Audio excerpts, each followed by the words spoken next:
To watch all of my exclusive content not featured here on my channel, log on to my website at imjustheretomake-you-think.com/films.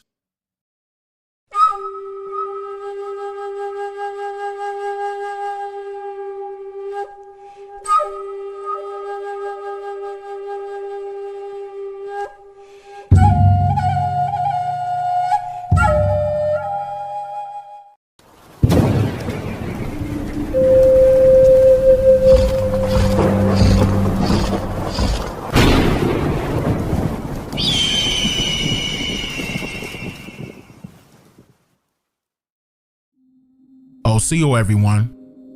Today, I just wanted to share with you some background information concerning this powerful movie called The Harder They Fall, which is a modernized version of a fictional American Western movie directed by James Samuel and executive produced by hip-hop pioneer Jay-Z. Now, even though this movie is fictional, most of the characters portrayed in this movie are real people. And this was right up Jay-Z's alley to produce due to his uprising as a child. Jay-Z has mentioned before that his father's love for the Cowboys lifestyle drove him to become a fan of the Dallas Cowboys football team, even though he was born and raised in the state of New York. I grew up, my pop is really my pop for it, you know. That's he grew up in that era, that era of those guys who, you know, wanted that whole cowboy lifestyle. Now, before I go any further, I want you to be aware that some of the information that I'll be presenting in this video could potentially spoil the plot of the movie. So if you haven't watched the movie just yet, then I suggest that you pause this video and go watch The Harder They Fall on Netflix. I highly recommend it, and I'll see you again once you've completed it. And by the way, no, this is not a sponsored video. I'm just simply appreciating the great content I watched personally and would love to share more information about it with you now. Now, I can confirm that 8 out of the 13 characters displayed in this movie are real people. Some were outlaws, some were lawmen like sheriffs or mayors, and some were, of course, the real cowboys of the 19th century. Even though mainstream Western films of the 1920s and beyond gave the real Indians minor roles in their films, usually depicting them as comedic characters as a joke, while all of the cowboy roles were given to pale-skinned foreigners to be depicted as such, allowing for the next generations to come to believe that prominent cowboys of America were mainly of pale skin, when that is absolutely not true.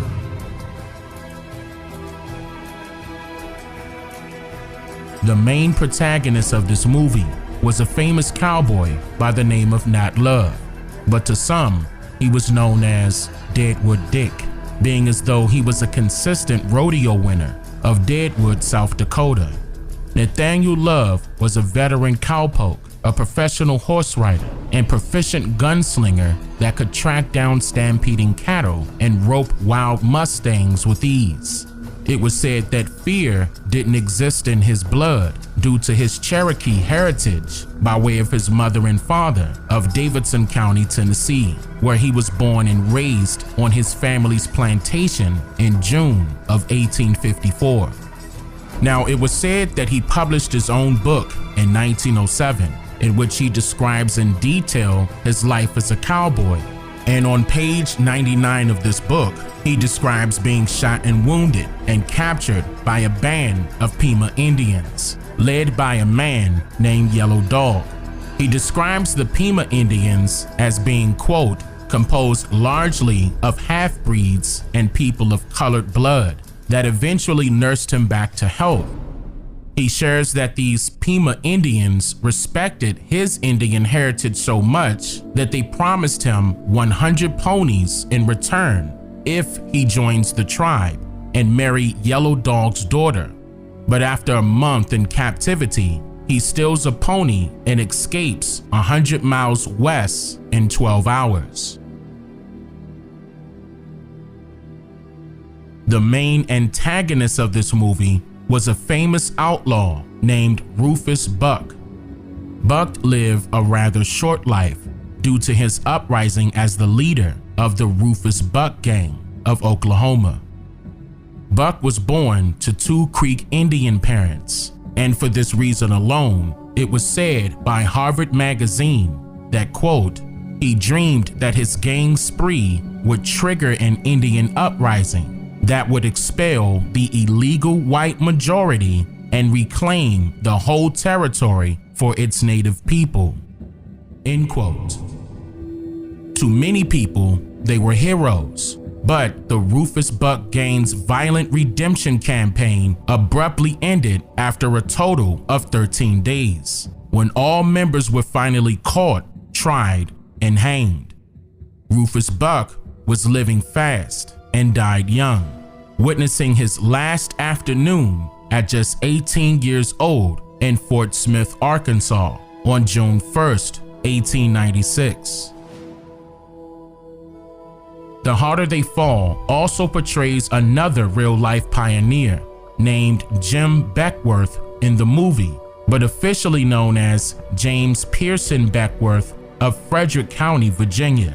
He was known as a mountaineer and a professionally skilled fighter, which earned him the nickname Bloody Arm, and he made his living as a fur trader, but was apprenticed as a blacksmith during his earlier years of life. He was born in April of 1798 to an American Indian mother and a white father. Rumor says that his father was his slave master that later freed him from slavery during his childhood in 1824.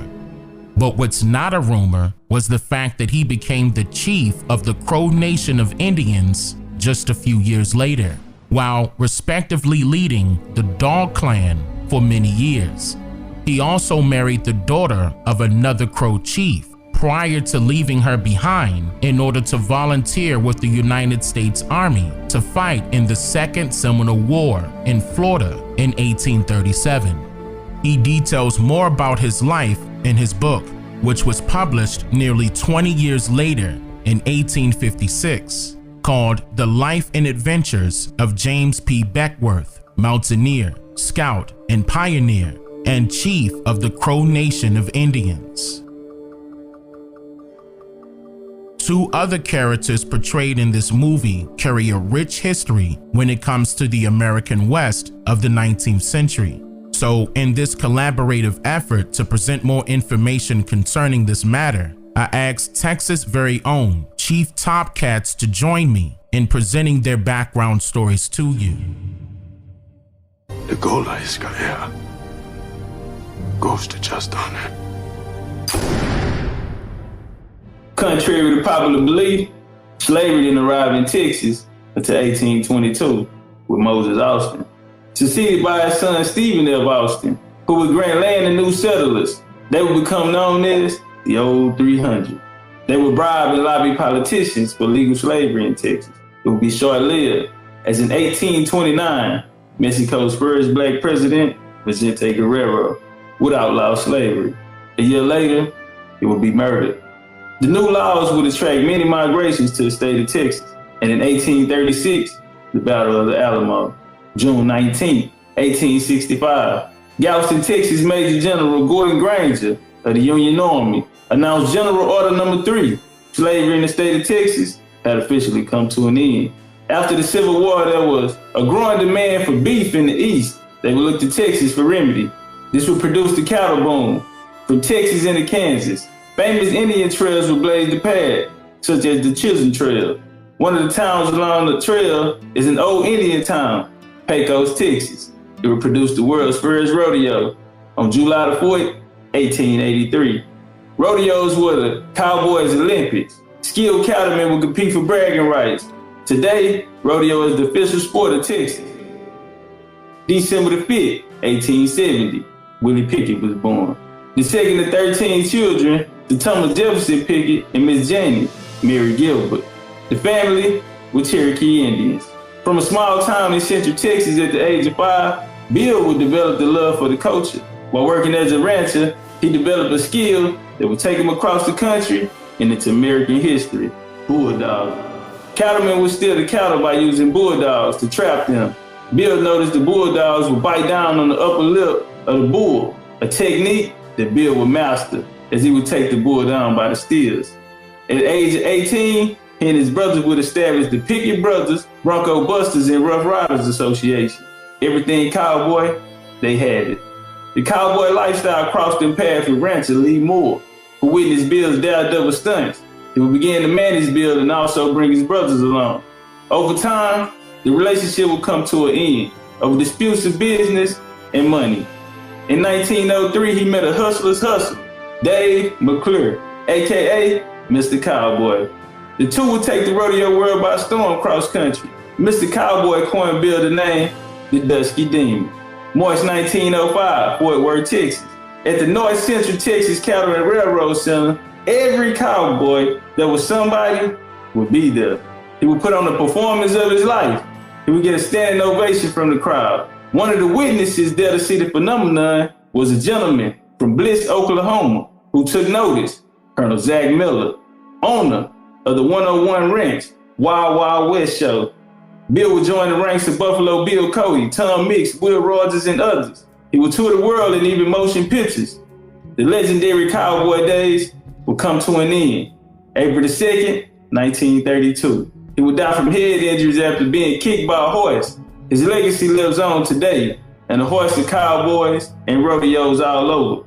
Willie Bill Pickett, aka Dusky Demon, Cherokee Cowboy, legend of the Wild Wild West.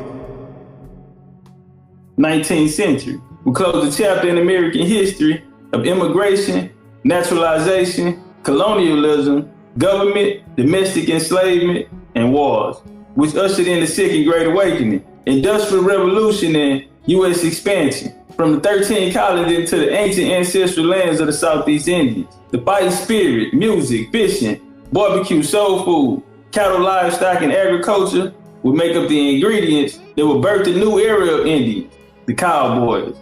From 1811 Creek Civil Wars through the Seminole Wars that would lead into the 1829 Gold Rush of Georgia that would lead into the 1830 Indian Removal Act, resulting in the displacement of the Southeast Indian tribes. The U.S. would establish themselves in the West through military force and Indian scouts, attracted by their knowledge of the land, map making, scouting, building, interpreting. These would all serve purpose across the Mississippi and what would become known as Indian Territory, aka the Wild Wild West.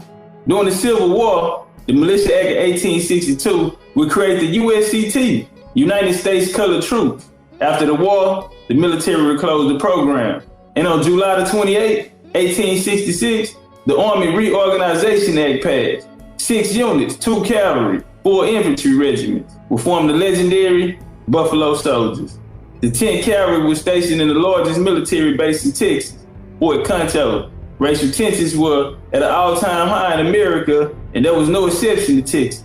A heated altercation breaks out in town between the Ku Klux Klan and the Buffalo Soldiers. Gunfire was exchanged, and when the smoke cleared, understanding his fate, the first sergeant, Buffalo Soldier, Civil War veteran, George Goldsby, aka William Scott, vanished, leaving behind an indigenous wife of Cherokee heritage, Mrs. Ellen Lynch, and their son Crawford Goldsby, aka Cherokee Bill, born February 8, 1876, at Fort Concho in San Angelo, Texas, arguably the most famous Indian outlaw in the cowboy era.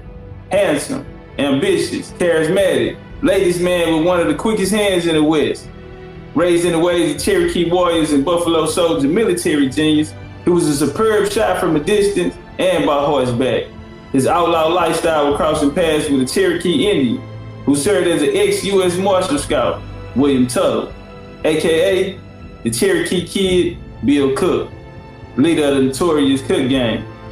He and his brother Jim, Skeeter, Jess Snyder, William Ferris, Curtis Dayson, Elmer Lucas, aka Chicken, Jim French, George Sanders, Lon Gordon, Henry Munson, Sam McWilliams, aka Verdigris Kid, and Cherokee Bill.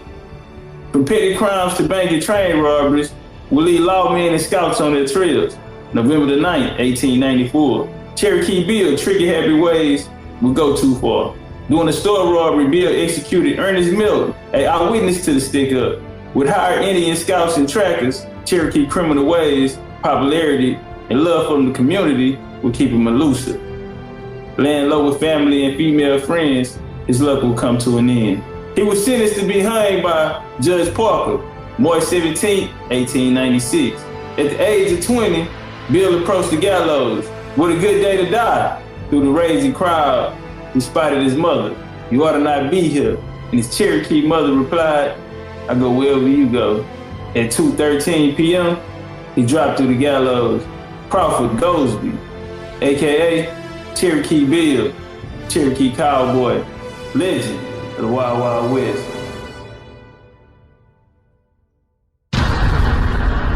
I'm just here to make you think.